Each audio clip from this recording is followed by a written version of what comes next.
Assalamualaikum warahmatullahi wabarakatuh. Selamat pagi anak-anak. Apa kabar kalian hari ini? Alhamdulillah. Baik, sebelum memulai pembelajaran, lebih baik kita berdoa terlebih dahulu ya. Berdoa mulai.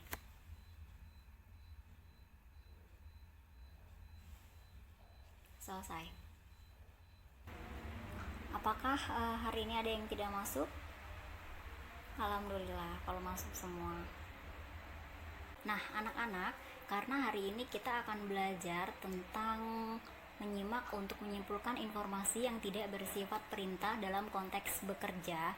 Dan kemudian kita akan bahas yang pertama, yaitu mengubah informasi dari bentuk lisan ke dalam bentuk nonverbal.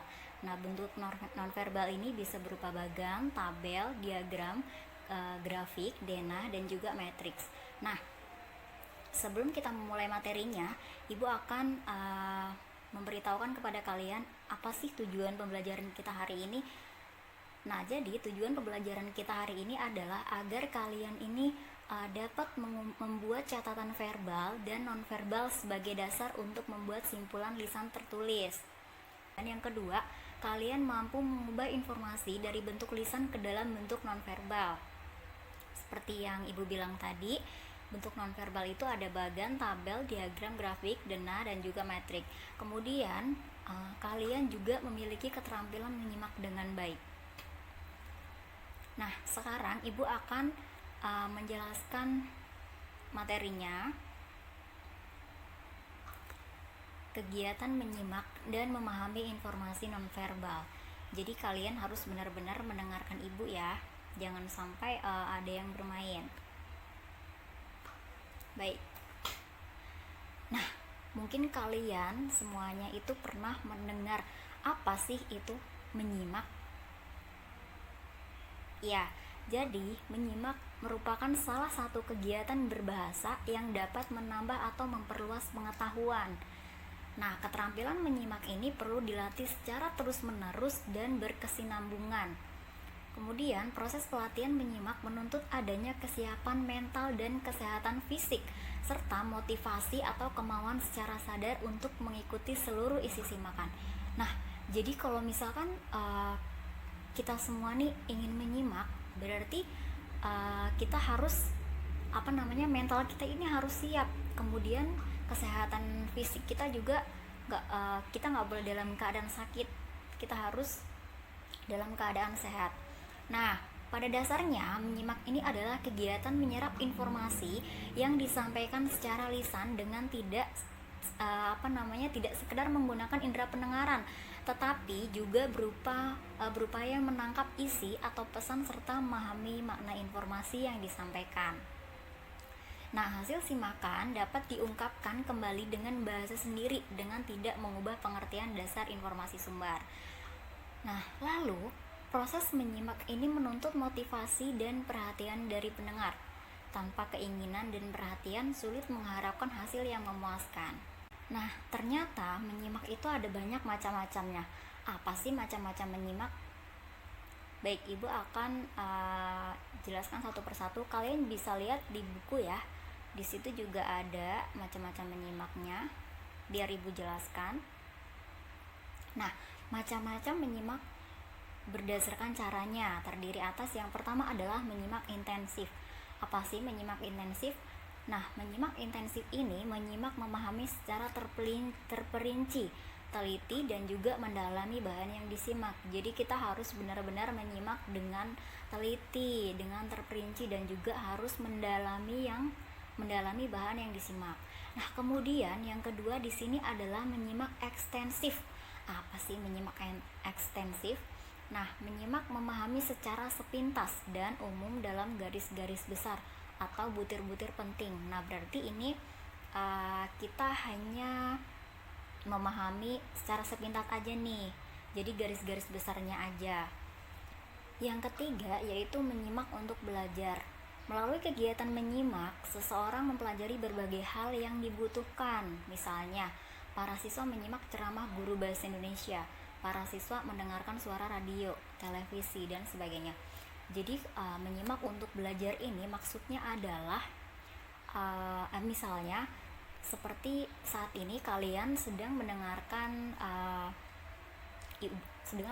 ibu untuk menjelaskan pembelajaran bahasa Indonesia. Nah, kalian itu menyimak. Jadi ini adalah menyimak untuk belajar.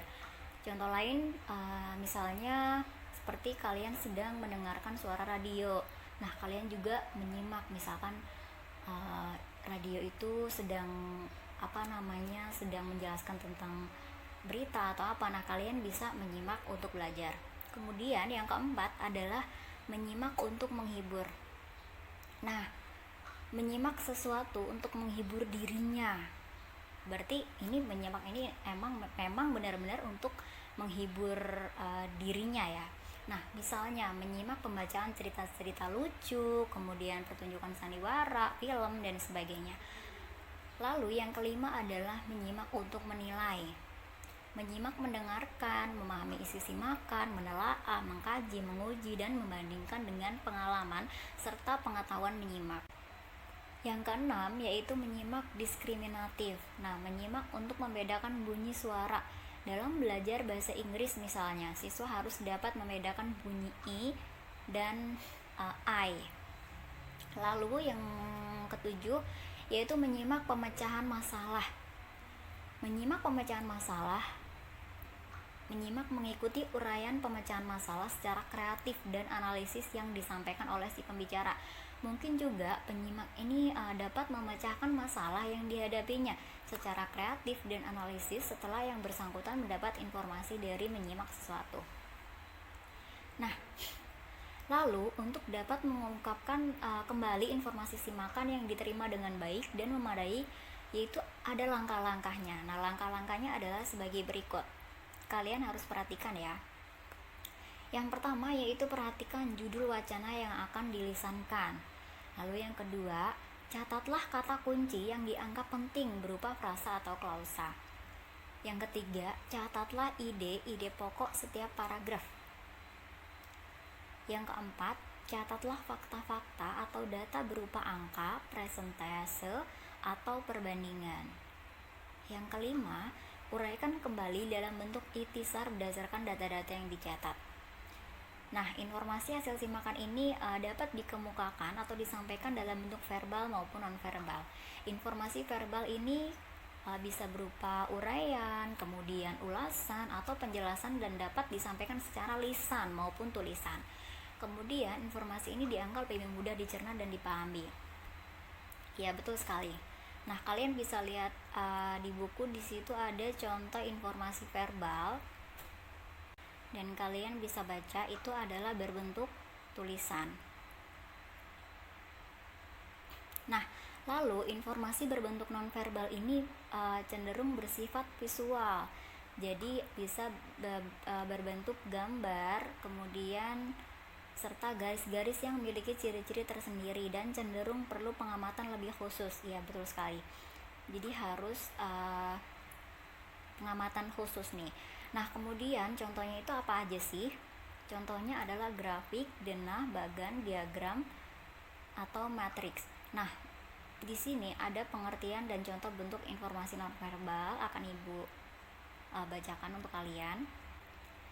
Yang pertama adalah grafik. Grafik adalah gambaran pasang surutnya suatu keadaan atau data yang ada dengan garis atau gambar. Lalu yang kedua ada diagram. Diagram ini adalah gambaran buram, sketsa untuk memperlihatkan atau menerangkan sesuatu.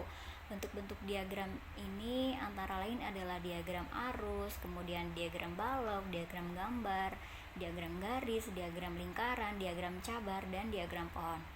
Nah, lalu yang ketiga ada tabel. Tabel ini adalah daftar yang berisi ikhtisar dan sejumlah data informasi, biasanya berupa kata-kata dan bilangan yang tersusun secara tersistem, urut ke bawah dalam lajur dan deret tertentu dengan garis pembatas sehingga dapat dengan mudah disimak.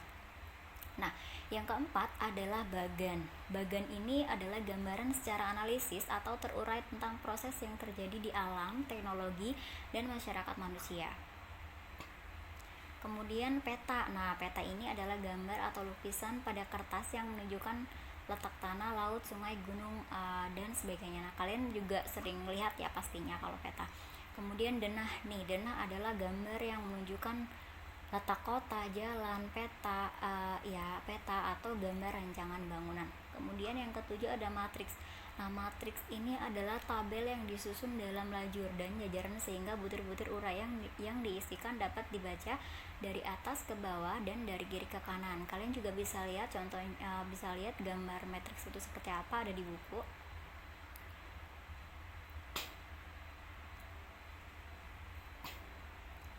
Lalu kemudian pengalihan informasi verbal menjadi non-verbal. Nah, di sini Ibu akan memberi contoh kepada kalian informasi verbal menjadi non-verbal. Gimana sih cara ngubahnya? Baik, Ibu akan jelaskan terlebih dahulu. Jadi, informasi yang kita simak ini perlu ditelaah isinya berdasarkan kepentingan atau maksud yang terkandung di dalamnya. Nah, bentuk-bentuk pengungkapan informasi ini, baik yang verbal maupun non-verbal, masing-masing selalu membutuhkan penyampaian informasi. Ada kalanya suatu informasi ini lebih tepat disampaikan dengan penyajian verbal karena lebih memerlukan banyak penjelasan daripada bentuk visual. Nah, namun ada informasi yang lebih mudah dicerna nih karena disajikan dalam bentuk non-verbal. Tapi pada dasarnya semua itu bergantung pada kebutuhan. Proses mengubah isi informasi verbal menjadi non-verbal memang agak sulit. Namun, bila bahan simakan dapat ditelaah, hal itu bukan hal yang tidak dapat dilakukan. Itulah sebabnya kita perlu berhati dengan seksama. Nah, di sini ada hal-hal yang perlu diperhatikan untuk mengalihkan atau mengubah informasi verbal ke informasi non-verbal. Apa sih hal-hal yang perlu diperhatikan? Yang pertama yaitu kalian harus memperhatikan dengan seksama isi informasi verbal yang ingin diubah. Jadi kita harus benar-benar perhatikan isi informasi verbal tersebut. Kemudian yang kedua adalah perhatikan data-data berupa lambang, satuan atau angka-angka serta perbandingannya untuk menentukan bentuk visual yang efektif, apakah grafik, tabel, diagram, dan yang lainnya. Nah, jadi kita harus benar-benar memperhatikan data-data ya. Kemudian catatlah hal-hal pokok atau inti dari informasi yang disimak. Lalu buatlah bentuk nonverbal yang tepat untuk mengungkapkan informasi tersebut. Yang kelima yaitu gambar, bagan, atau grafik dibuat dengan baik, benar, tepat, dan seimbang dengan isi. Nah, jangan lupa untuk menentukan warna, lambang, atau bentuk untuk menggambarkan atau membedakan data-datanya. Nah, bisa kalian lihat di buku itu ada contoh perubahan informasi verbal menjadi informasi non-verbal. Ibu akan bacakan. Berdasarkan penghitungan suara sementara putaran pertama pemilu presiden 2004, Yudhoyono dan Yusuf Kala menempati urutan pertama dengan perolehan suara sebanyak 33,60% dari total perolehan suara. Kemudian Megawati dan Hasyim menempati urutan kedua dengan perolehan jumlah suara sebanyak 26,27%. Lalu, urutan ketiga ditempati oleh Wiranto dan Salahuddin dengan perolehan suara sebanyak 22,20%. Urutan keempat ditempati Amin Rais dan Siswono dengan perolehan jumlah suara sebanyak 14,8%. Sedangkan duet Hamzah dan Agung menempati urutan terakhir. Jadi total perolehan suara yang telah terkumpul sampai 19 Juli 2004 pukul 21.00 waktu Indonesia Barat adalah 106.228.247 orang. Nah, inti dari informasi verbal di atas. Jadi dari contoh verbal ini, contoh informasi verbal ini kita bisa ambil intinya dulu nih, agar supaya kita bisa tentuin ini tuh masuk ke dalam jenis non-verbal apa sih, apakah diagram, apakah bagan, apakah matriks, dan lain-lain. Nah, inti dari informasi verbal ini sebagai berikut. Yang pertama yaitu informasi tentang penghitungan suara pemilu presiden 2004. Kemudian yang kedua, penghitungan suara sementara putaran pertama pemilu presiden 2004 Yudhoyono dan kala menempati urutan pertama pemilu dengan perolehan suara sebanyak 33,60%. Kemudian yang ketiga, Megawati dan Hasyim menempati urutan kedua dengan perolehan suara 22,20%. Lalu Wiranto dan Salahuddin berada di urutan ketiga dengan perolehan 22,20%. Dan Amin Siswono memperoleh jumlah suara 14,80%. Sedangkan Hamzah Agum menempati urutan terakhir dengan jumlah perolehan suara 3,6%. Nah, jadi total perolehan suara yang terkumpul sampai 19 Juli 2004 pukul 21.00 waktu Indonesia Barat adalah 106.228.247 orang. Nah, ini yang cocok itu bentuk informasi nonverbalnya itu kira-kira bentuknya itu bentuk apa? Ya, jadi bentuknya itu berupa diagram. Diagramnya seperti ini. Nah, diagramnya itu seperti ini. Jadi yang paling banyak perolehan suaranya adalah Yudhoyono dan Yusuf Kala. Kemudian yang kedua Megawati dan Hasyim. Yang ketiga Wiranto dan Salahuddin. Kemudian yang keempat Amin Rais dan Siswono. Yang terakhir yaitu Hamzah dan Agum. Nah, kita juga bisa lihat di sini ada warna warnanya berbeda. Jadi memang seperti yang langkah-langkahnya tadi, supaya warnanya juga berbeda agar datanya itu juga kelihatan seperti itu. Baik, nah karena materi yang Ibu jelaskan sudah selesai, apakah kalian ada yang ingin dipertanyakan? Mungkin kalian kurang memahami informasi dari Ibu atau materi yang sudah Ibu jelaskan, silakan kalian boleh ditanyakan. Sudah mengerti ya, alhamdulillah. Nah, setelah itu kalian buka, di situ ada tugas di halaman 46. Nah, di situ ada tugas, di situ ada bentuk verbalnya. Nah, kalian nanti silahkan ubah menjadi bentuk nonverbal. Jangan lupa kalian harus ingat langkah-langkahnya, bagaimana cara mengubah bentuk verbal ke bentuk nonverbal. Langkah-langkahnya kalian harus ingat supaya nanti kalian itu gampang untuk lebih mudah untuk membuat nonverbalnya. Baik, saya rasa cukup sekian dari Ibu.